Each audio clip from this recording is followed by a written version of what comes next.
Hello, it's been a while again, but here we are after some time. We always get back to it.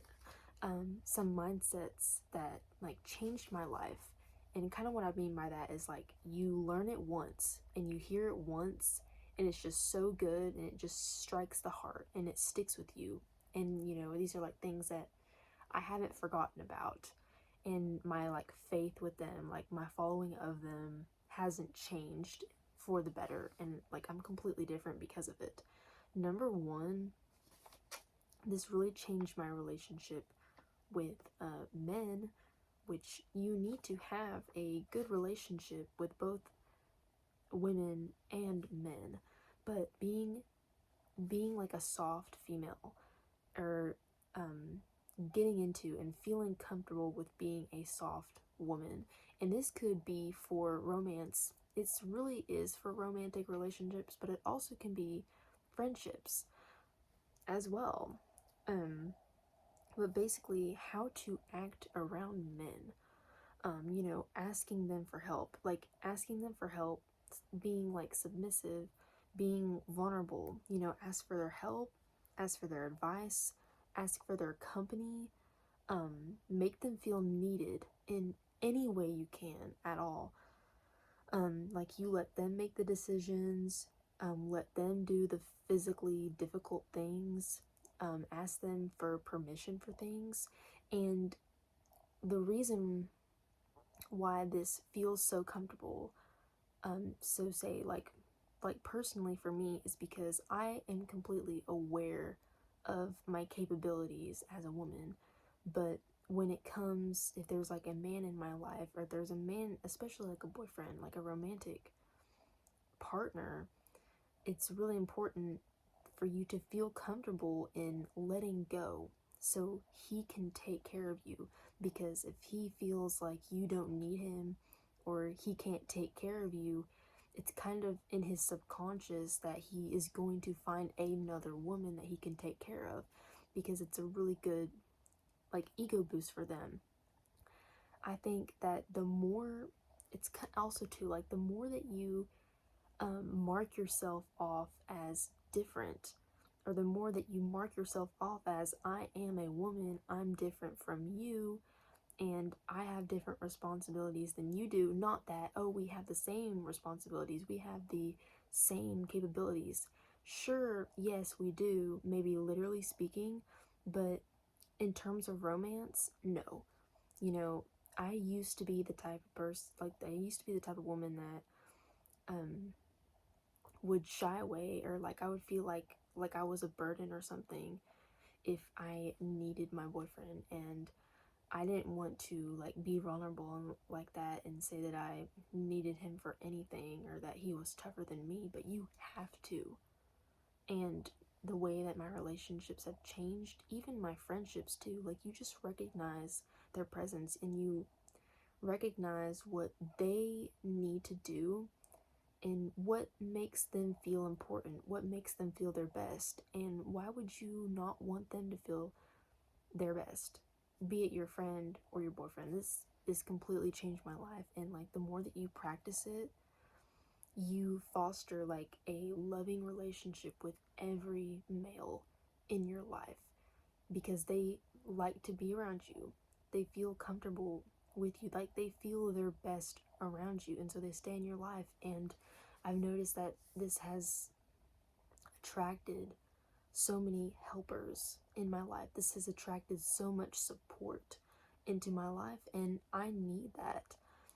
I think the thing stopping people from having this mindset is they're just too tough for it. And I'm totally over those days of how I used to be that way. Second, I watched a documentary about Marilyn Monroe, because Marilyn Monroe, this is the next topic. I had never understood the fascination with Marilyn Monroe. I didn't know why people thought she was so beautiful. It wasn't that I thought she was ugly. I was just what is the deal with this girl? I really need just to be up with the culture, I need to understand this woman so I can understand the people around me as well. Like, it's kind of like being in on a secret or something. So I watched a documentary, and two things: learning about what an alter ego is, and seduction tips. This is again like romantic. Um, I just learned so much about her and who she was as a person, and she was so powerful, such a star, such a movement, such a strong force, in just the way that she did it. I didn't really know what an alter ego was, but basically, what I took from it is that kind of to be successful in anything, it's really important for you to have an alter ego. Especially, she was like an actor, especially like for an actor, like to have an alter ego, I think that you have a specific idea of who your alter ego is, and it feels more comfortable for you to be a certain type of way once you like disassociate yourself or you separate yourself from that. Because truthfully, acting and being like a rock star, that is kind of really intimidating, to just be your best all the time. But if you kind of have that escape, or you kind of have that coping where you're like, okay, let me be this other person for a second, it's kind of like the load gets taken off. And I don't even know if I'm making sense, but you can have an alter ego for anything. You can have an alter ego when you're creating art, when you're creating music, um, like when you're writing a book. Like, you can say, I don't feel like this, but my alter ego, Marie, um, she feels like doing it. And when Marie writes a book, she's focused, she's creative, she's passionate, she's emotional, she makes the greatest characters. Like, you can like write this down and say, this is how my alter ego, like, this is how my alter ego acts when I write a book, or anything, for anything. You can have an alter ego at your day job, your 9 to 5, and just to be able to disassociate yourself, it's kind of, it takes a load off, and it makes things like you can handle it more. It's insane. So that's what I learned from her, like watching just how she did it, hearing about how she did it, and she was so successful. She was completely a sex icon because she believed herself to be one. And that's all it took. She was so deep within herself like that. She knew her capability. She had it all mapped out. And then for seduction, it also kind of goes in with that, the safe femininity, like I mentioned. If you treat guys like that, and you're around guys with like love in your heart, and wanting for them in your life, in your heart, like you don't dismiss them, because she didn't dismiss them, and she was so needy of them.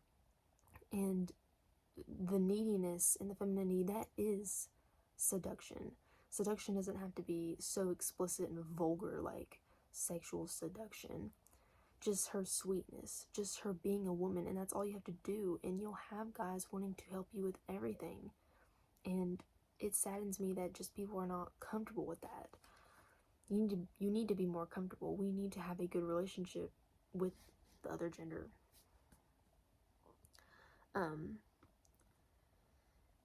Some things, I also, this is like really random. I mean, I should include this in another video. You know what? I will. Let's go on to the next topic. So I was reading a book, Atomic Habits by James Clear, and I wish I could quote this specifically, but I remember somewhere in the beginning of the book where it said, you want more money, but you aren't creating. And that just stuck with me. Like, I remember reading that sentence, and I put the book down just because it spoke to me so strongly. You're sitting in bed and you're like, oh my gosh, I'm so stressed out. I wish I had more money. But then you're not giving enough to the universe for you to receive that, like, more money, And I was like, oh my gosh, this book is, he's completely right. Okay, so the law is, do you want more? You have to give more. You have to give more of yourself. Like, you know that quote, like that cheesy quote, give it your all. You know, you've probably heard that all your life, seen it, and it's just kind of like, it's so vague, but it can also be so deep, and it's so true. Like, the simplest quotes ever are so true once you understand them. That's also something that has changed my life, is understanding those stupid short little quotes. Live, love, laugh, uh, give it your all. I mean, seriously, give it your all. Give everything that you have. Give it your attention, your love, your anger, your passion. Like, for things to be successful, it needs everything from you. If something in your life is not successful, it's because it doesn't have enough of you. Your relationship, your career, your little side hustle, like, everything is struggling because it's not getting enough of you in some way. It's not getting enough attention from you, time, love, energy, research, practice. You need to give, like, everything your all to perfect that. You can't be wanting more fame. You can't be wanting more likes or fans of your music. You have to get in every way. Like, you have to, like, dress up. You have to create, like, it's just so much. Like, I hope that I'm getting at this correctly, but it just really changed me. And so I started, whenever I feel like I want something, all my life, like, the mistake is, okay, sorry, I'm like really mumbling, um, but it just really gets my brain thinking. Basically, when I read that, I was just like, I need to be creating every day. I need to be trying to give the world something of me every day, something new, because I want a return to me. I don't want to be constantly doing things that have no return to me. So every day, since I read that, I've been trying to create. I've been trying to get more of me out there in my tambourine. um Completely life changing, and you need to be doing that every day. It doesn't matter what it is. Give the media your art. Give it a poem. Give it a picture of yourself. Give it your idea. Anything, and you will have a return on that. It's the law. Next was understanding colors, makeup, style, scents, like, about you. This is kind of like, also too, maybe even not an alter ego thing, but in a sense of, like, knowing so specifically who you are and kind of having that outlined a bit.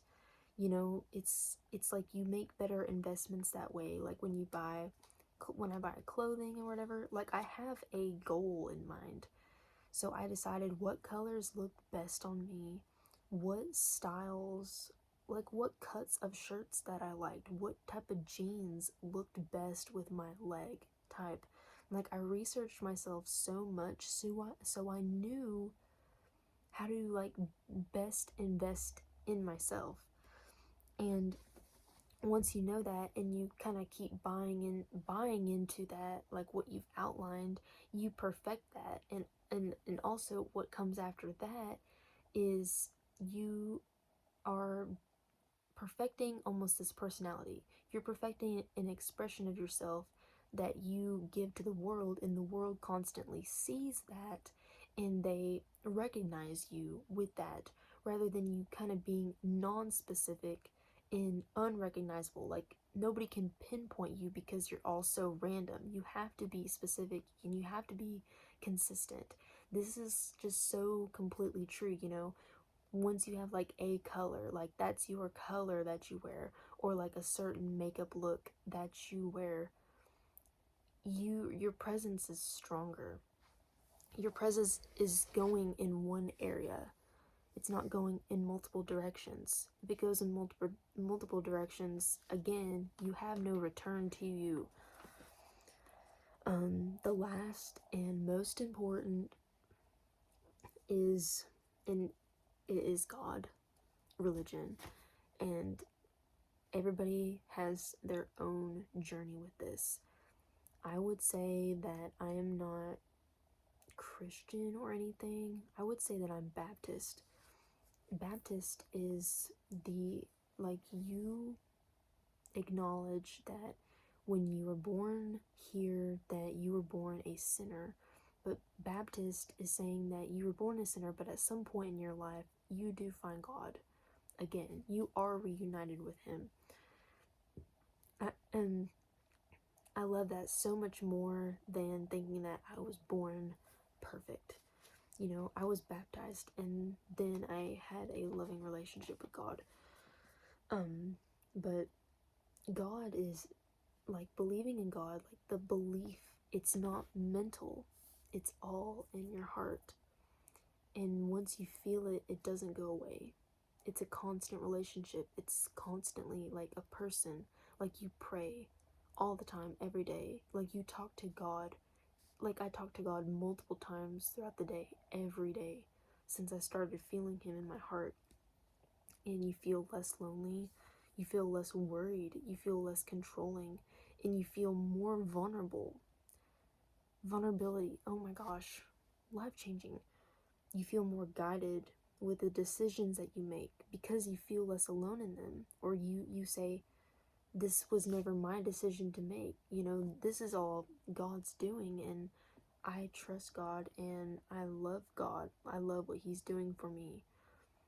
And also, like, you just have so much gratitude. You express gratitude every day to Him.